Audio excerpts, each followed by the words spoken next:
Hello guys, welcome back to another video. इस video में एक टेलीकॉम सर्विस प्रोवाइडर कंपनी के बारे में बात करने वाला हूँ, जो कि मैंने बहुत पहले अपडेट दिया था कंपनी के बारे में, एंट्री पॉइंट और एग्ज़िट टारगेट के बारे में।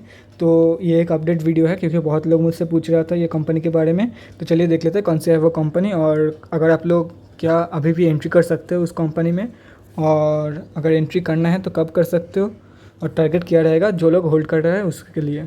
चलिए देख लेते हैं चार्ट में। तो कंपनी का नाम है वोडाफोन आइडिया लिमिटेड। ये 1 डी का NSE का चार्ट खुला हुआ है। आज ये कंपनी ऑलमोस्ट 10% अप था, 11% अप था। और मैंने बहुत पहले ही इसके बारे में पोस्ट दे दिया था कि अगर आप लोग को 8 रुपये टारगेट 8 रुपये के लेवल्स पे मिलता है तो बाई कर लो, और तब मिला भी था 8 रुपये के। मैं अराउंड मई 25 या 26 के अराउंड ये अपडेट दिया था, या इसके बाद भी हो सकता है, लेकिन जून के पहले ही अपडेट दिया था शायद। ये तो उसके आसपास तब 8 या 9 रुपये के लेवल में आराम से मिल रहा था स्टॉक। मैंने बोला था कि ग्रैब कर लो, क्योंकि तब लगातार एक गुड न्यूज़ निकल के आ रही थी कि वोडाफोन और आइडिया ये कंपनी अपने सब्सक्राइबर, अपना जो कस्टमर बेस है उसमें लगातार एक अच्छी खासी कस्टमर ऐड कर रहा है एवरी मंथ।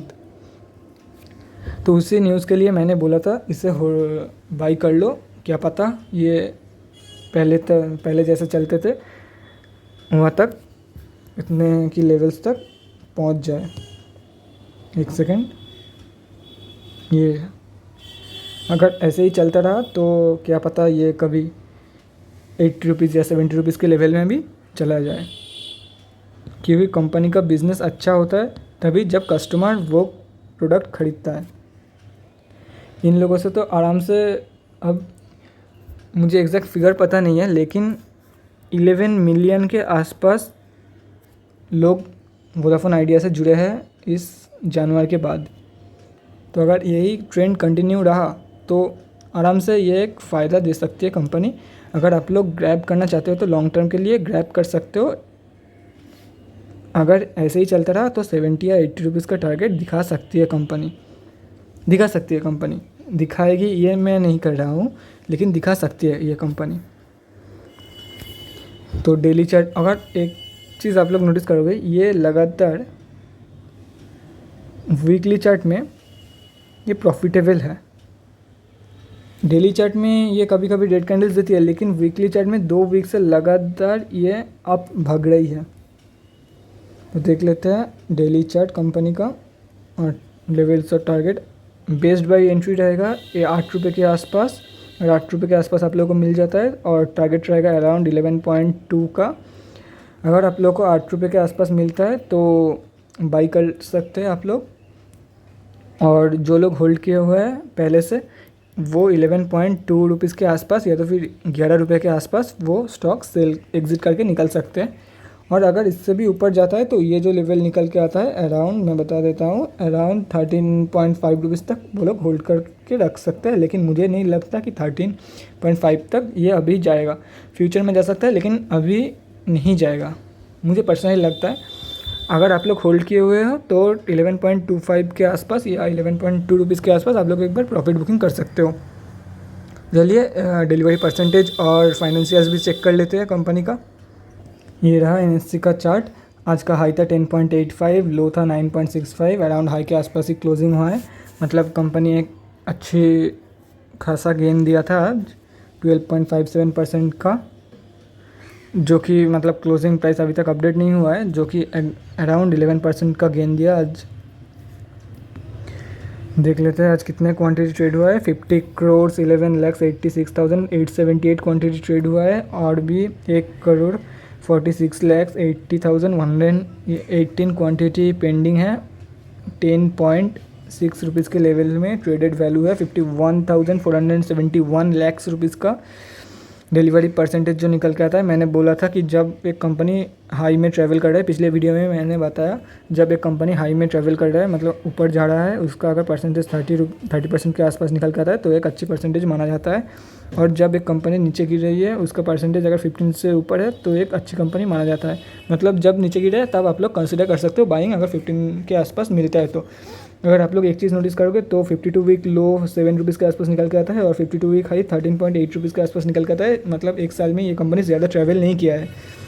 आइए आप फाइनेंशियल्स चेक कर लेते हैं कंपनी का। जैसे कि आप लोगों को पता ही है, ये is one of the leading telecom service providers in India. ये सब टेलीकॉम सर्विस प्रोवाइडर ही है, नाम से ये सब लोगों को पता ही होगा। कंपनी का मार्केट कैप अराउंड 27,442 के आसपास निकल के आता है। ROCE भी नेगेटिव में है, -5.44%, ROE -132%, book value -9.29, current price 9.55, 752 weeks high low. अगर आप लोग लॉन्ग टर्म के लिए इसे होल्ड करना चाहते हो तो मेरा सजेशन है मत करो, क्योंकि ROCE भी नेगेटिव में जा रखा है, बुक वैल्यू भी नेगेटिव में जा रखा है, ROE भी नेगेटिव में जा रखा है। तो प्रोज एंड कॉन्स देख लेते हैं। मुझे नहीं लगता कि प्रोज में ज़्यादा कुछ होगा, कॉन्स में ज़्यादा होगा। जैसे कि मैंने बताया, प्रोज में ज़्यादा कुछ नहीं होगा। क्या प्रोज में कुछ भी नहीं है, कुछ भी नहीं है। Company has low interest coverage ratio, company has delivered a poor sales growth of 7.33% over 5 years, company has a low return on equity of -62.36% for last 3 years। तो अब की देख लेते हैं कैसा है कंपनी फंडामेंटली। अभी तक मार्च क्वार्टर का रिजल्ट आया नहीं है, दिसंबर क्वार्टर का ही देख लेते हैं कंपेरिजन में। सितंबर में ये अराउंड 10,791 करोड़ का सेल्स हुआ था दिसंबर में, जो कि एक अच्छा खासा जाम पाया, और एक्सपेंसेस में एक अच्छा खासा कंट्रोल करके इसे कम किया गया है। मतलब प्रॉफिट ज़्यादा होगा दिसंबर क्वार्टर में। तो दिसंबर क्वार्टर में नहीं, कंपनी का नेट प्रॉफिट माइनस में ही आया है। तभी अब रिकवर हो रहा है 11,000, 25,000 से 7,000, 4,000 करोड़ का नेगेटिव में, मतलब लॉस हो रहा है। अगर आप लोग ये कंपनी अगर चल गई तो मतलब 45% चांस है ये कंपनी फ्यूचर में 70 या 80 रुपीज़ के टारगेट दिखा सकती है फिर से। क्योंकि ये जो 45% चांस ऐसे है क्योंकि 11 मिलियन जो कस्टमर ऐड हुआ है, अभी कस्टमर ऐड हो रहा है इसके साथ, ये टेलीकॉम प्रोवाइडर के साथ, इसीलिए मैंने बोला। लेकिन अगर फंडामेंटली आप लोग चेक करते हो, जो फुल इमोशन लेस ट्रेडिंग है उसके हिसाब से मत जाना। कंपनी अगर आप लोग होल्ड किए हुए तो 11.2 के आसपास सेल कर देना। अगर आप लोग फ्रेश एंट्री करना चाहते हो स्विंग ट्रेडिंग के पर्पज़ से, बेस्ट बाई रहेगा 8 रुपीज़ के आसपास। तो चलिए ईयर ऑन ईयर बेसिस का प्रॉफिट देख लेते हैं कैसा है। प्रॉफिट से नहीं होगा, शायद लॉस ही होगा, फिर भी चेक कर लेते हैं एक बार। ये रहा ईयर ऑन ईयर बेसिस में करंट TTM में 44,099, इससे कम है, लेकिन एक्सपेंसेस में ये लोग अच्छा खासा कंट्रोल कर रहे हैं ये लोग। तो बाकी देख लेते हैं प्रॉफिट, नेट प्रॉफिट 48,000 करोड़ का नेट प्रॉफिट, मतलब लॉस हुआ है, 48,000 करोड़ का लॉस में गया है कंपनी। बैलेंस शीट भी देख लेते हैं। रिजर्व्स माइनस में चल रहा है, बोरोइंग्स हाई डेप्थ है, 1,05,000 करोड़ का आसपास इन लोगों का कर्जा है।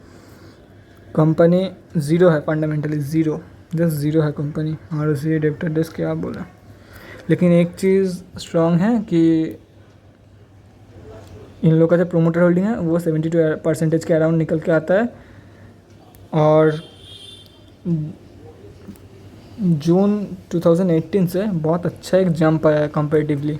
हालांकि ये सितंबर 2019 से इतना जंप नहीं आया, लेकिन फिर भी। और अगर आप लोग एक चीज़ नोटिस करोगे तो FIIs और DIIs ने अपना शेयर बेच रहा है धीरे धीरे, देख सकते हो। FIIs ने फिर से बाइंग की थी, फ्रेश बाइंग, DIIs ने फिर से फ्रेश बाइंग की थी, लेकिन फिर से अभी बेच रहा है और पब्लिक के पास ये पैसा जा रहा है। ये कंपनी अगर आप लोग होल्ड करना चाहते हो तो आप लोग होल्ड कर सकते हो लॉन्ग टर्म के लिए, वो पूरा लाख के ऊपर है। लेकिन अगर फंडामेंटली ये देखी जाए कंपनी, तो ये कंपनी ज़ीरो है आउट ऑफ 10 फंडामेंटली।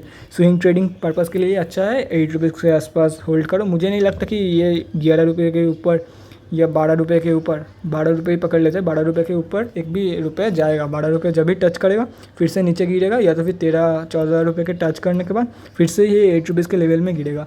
अगर ये फिर से फ्यूचर में 8 रुपीज़ के लेवल में गिरता है तो आराम से इससे 12 रुपये के टारगेट के लिए, 11 रुपये के टारगेट के लिए होल्ड कर सकते हो।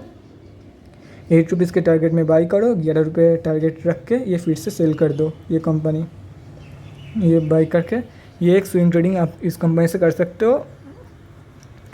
तो चलो गाइस, आज की वीडियो के लिए इतना ही। Thanks for watching. Bye guys, keep supporting. और अगर आप लोगों को उस स्टॉक के बारे में जानना है तो कमेंट सेक्शन में ज़रूर बताना, मैं उस स्टॉक के बारे में वीडियो पोस्ट कर दूँगा।